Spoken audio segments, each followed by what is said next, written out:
Olá, eu sou a Sara. E eu sou a Esther. E nesse vídeo apresentaremos a vocês a Escola Sistemática Evolutiva ou Gradista. A sistemática é o ramo da ciência dedicado a inventariar, descrever a biodiversidade e compreender as relações filogenéticas entre os organismos. A classificação dos seres vivos surgiu com a própria necessidade do homem em reconhecê-los. O grande número de espécies viventes levou a organizá-las de forma a facilitar a identificação e, consequentemente, seu uso. Um dos primeiros a fazer essas descrições foi Aristóteles, lá no século IV a.C.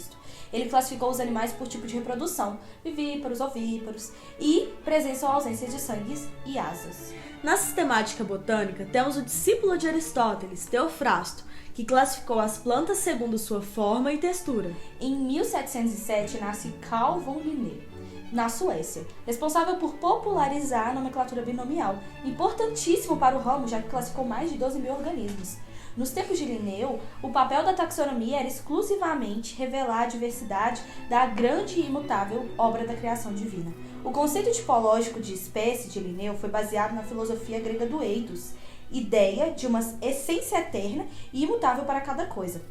Linneu e os demais naturalistas da época acreditavam que os organismos foram originados por um ato de criação divina e que os diferentes tipos de organismos eram constantes desde a criação do mundo.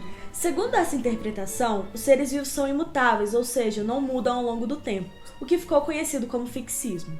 Ou seja, o pensamento tipológico considerava que organismos semelhantes entre si eram cópias imperfeitas de um tipo de organismo tido como ideal ou perfeito, que teria sido criado por Deus. Com o aumento das coleções biológicas, com a melhoria dos equipamentos ópticos no final do século XVIII e início do século seguinte, os sistemas artificiais, tipo linneano, vão dando lugar a sistemas naturais, refletindo a compreensão humana da natureza da época. As obras de Linneu seguiram outros sistemas de classificação nos séculos XVIII e XIX, destacando-se especialmente o do naturalista francês Jean-Baptiste de Lamarck, que se levantou abertamente contra o paradigma fixista aristotélico. Para Lamarck, a vida nascia simples, espontaneamente, a partir de matéria não orgânica, e tornava-se mais complexa a partir das alterações que aconteciam ao passar das gerações. Ele argumentava que os organismos modificavam-se seguindo suas necessidades internas, surgidas a partir das mudanças que o ambiente natural também sofria, o que garantiria a manutenção do equilíbrio e da harmonia. Após a efervescência em torno das primeiras teorias transformacionistas de Lamarck, e especialmente com o advento da teoria da evolução via seleção natural de Alfred Wallace e Charles Darwin, a diversidade biológica começou a ser compreendida dentro de uma perspectiva materialista que dava pouco espaço a explicações sobrenaturais. Ao menos, na maioria dos círculos científicos, Deus, como causa próxima, foi sendo lentamente substituído pela evolução.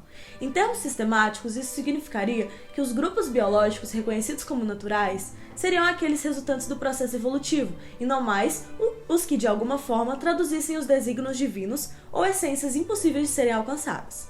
Das essências imutáveis, passando pelo reconhecimento da obra divina e chegando à ancestralidade comum e ao processo evolutivo materialista, esse foi, em linhas gerais, o percurso do pensamento sistemático durante os mais de 2.000 anos de considerações a respeito da organização da diversidade orgânica. Várias escolas foram criadas a partir do século XX, como o tema escolhido para esse vídeo, Escola Sistemática Evolutiva ou Gradista.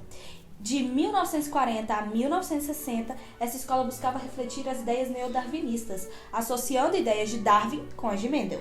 A escola evolutiva ou gradista agrupa táxons considerando a genealogia dos grupos e o grau de diferença entre eles. Se entre dois grupos descendentes de um mesmo ancestral, um deles sofre grandes alterações, no caso visuais, em relação a este ancestral e se torna numeroso ou bem-sucedido, enquanto o outro permanece muito semelhante a este e geralmente pouco representado, então o primeiro grupo recebe especial atenção e é promovido em função da sua capacidade de adaptação. Essa promoção implica em equiparar os que sofreram maior alteração ao restante do grupo, dando-lhes o mesmo escalão.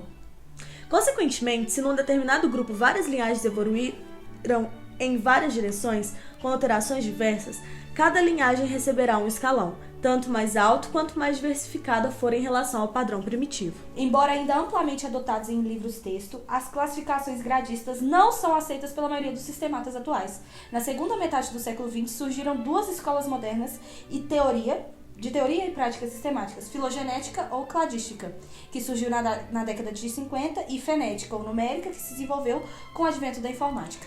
As escolas cladística e numérica têm princípios rígidos, ideias claras e métodos teóricos bem fundamentados.